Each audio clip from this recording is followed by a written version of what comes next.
tudo bem? Começa agora uma série inédita de estudos das profecias da Bíblia. Esta é a série O Grande Conflito e o tema de hoje é o livro que revela tudo. Aqui nas minhas mãos eu tenho a palavra de Deus, a Bíblia Sagrada. No capítulo 1 do Apocalipse, no versículo 3, lemos: Bem-aventurados aqueles que leem e aqueles que ouvem as palavras da profecia e guardam as coisas nela escritas, pois o tempo está próximo. Meu amigo, vivemos exatamente num tempo em que o grande conflito entre o bem e o mal se intensifica cada vez mais. E a palavra de Deus, a Bíblia Sagrada, é a base, é o livro-chave para nos mostrar exatamente em que posição devemos estar, que posição tomar nesse grande conflito.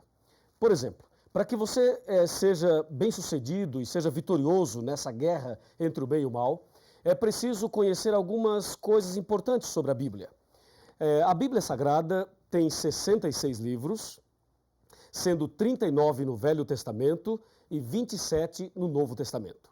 Ela foi escrita por aproximadamente 40 pessoas num período de aproximadamente 1.600 anos. Ela já foi escrita originalmente em 3 línguas, na língua hebraica, na língua grega e na língua aramaica. E este sagrado livro tem como autor o nosso Deus.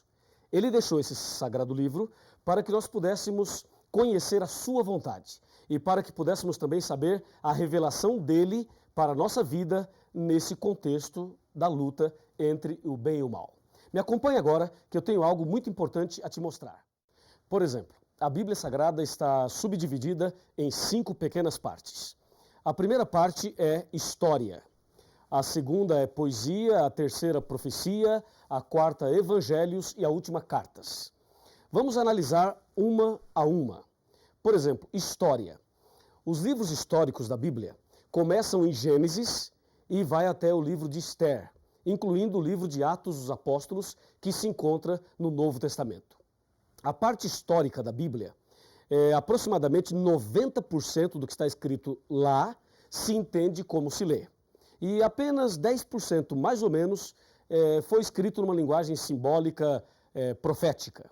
Então, entenda bem, a parte histórica da Bíblia são os livros que registram a história da criação, a história de Adão e Eva, a história da queda, a história de Davi e Golias, de Sansão e Dalila, do povo de Israel, os livros históricos. Esta é a primeira parte da Bíblia.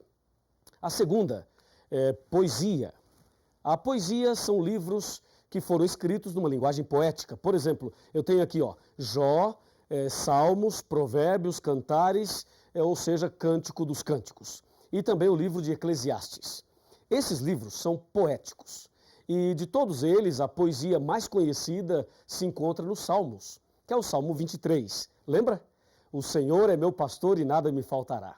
São os livros poéticos. Destes, aproximadamente 85% do que está escrito lá se entende também como se lê. E aproximadamente 15% é numa linguagem também simbólica, figurativa. A terceira parte é a parte da profecia, que envolve o livro do Apocalipse e também o livro de Daniel. A parte profética começa em Isaías, vai até Malaquias e, repito, inclui o Apocalipse e também o livro de Daniel. Esses livros proféticos são os livros que apresentam de forma mais clara e de forma bem contundente esse grande conflito entre o bem e o mal. Entendeu?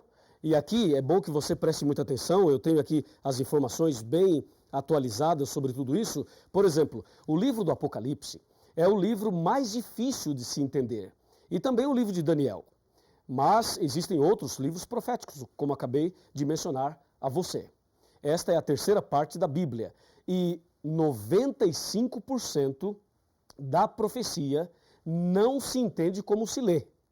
Veja, os livros históricos e poéticos, se você ler nesses livros, água é água mesmo. Se você ler mulher, é mulher mesmo. Vento também é isso mesmo. Ou seja, se entende como se lê. Mas na profecia não se entende como se lê. Água significa outra coisa, mulher significa também uma outra coisa, e assim sucessivamente. A quarta parte da Bíblia é a parte dos evangelhos. Os evangelhos são 4.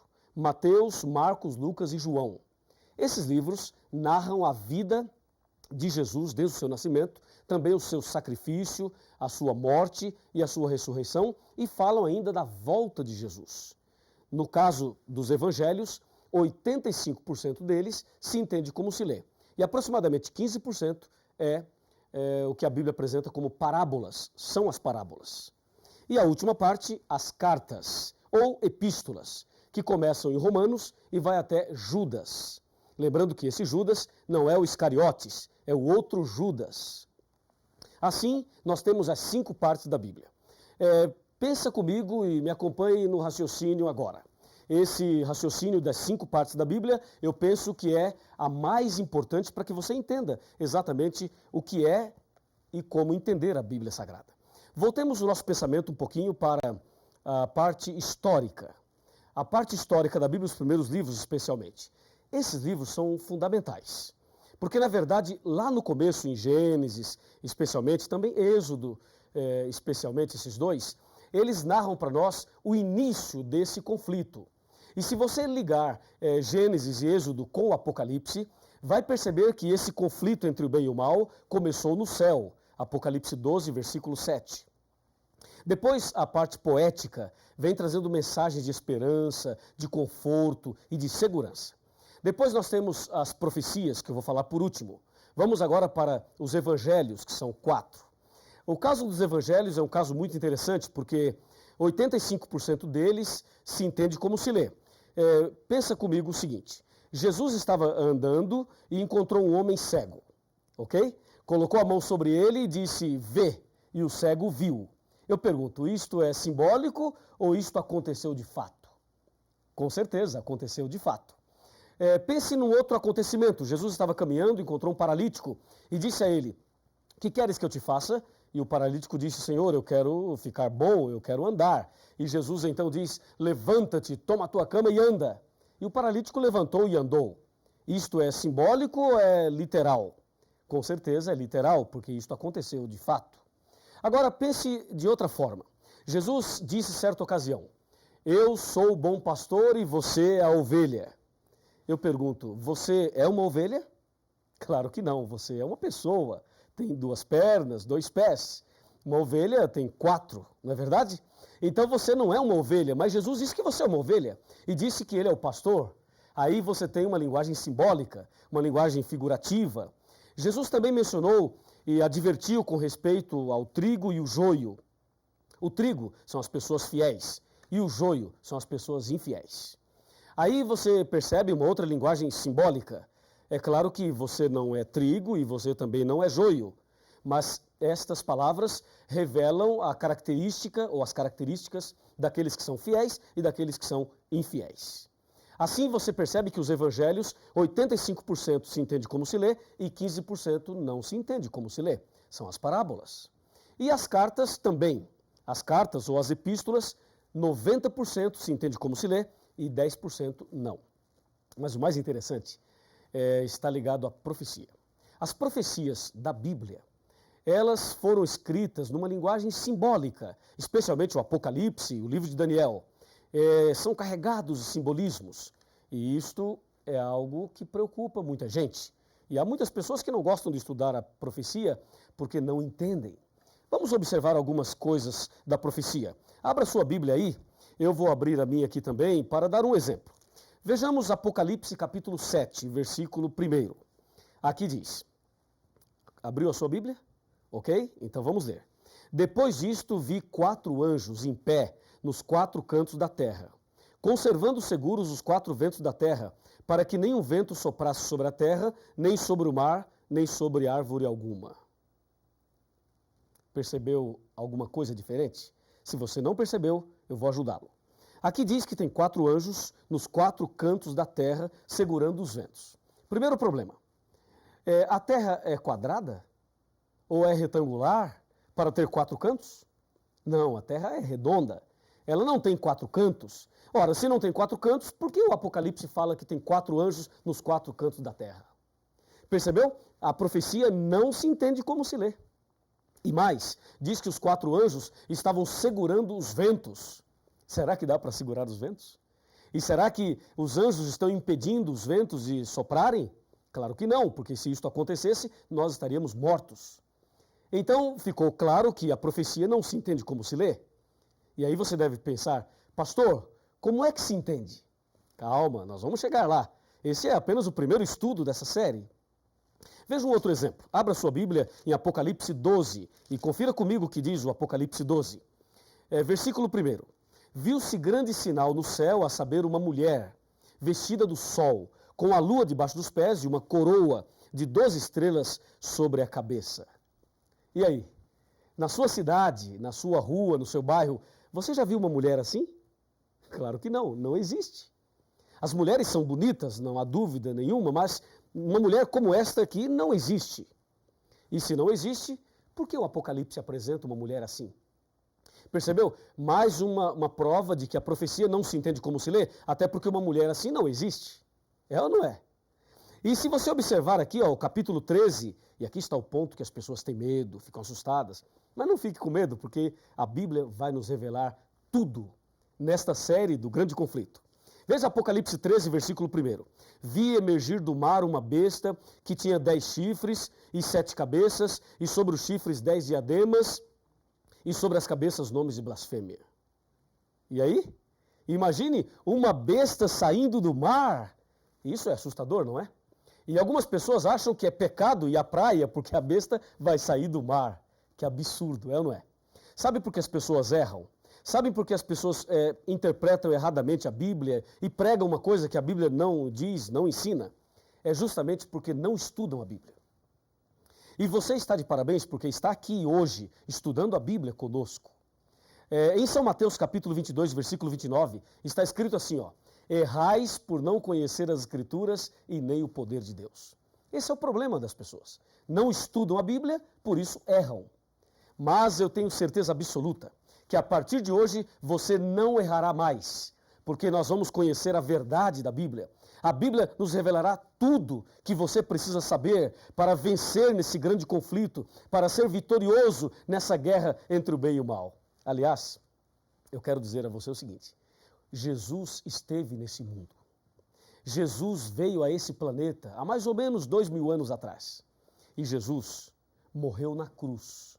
E quando ele morreu na cruz, ele estava pagando o preço do pecado e ali na cruz ele estava conquistando a humanidade e vencendo essa luta entre o bem e o mal.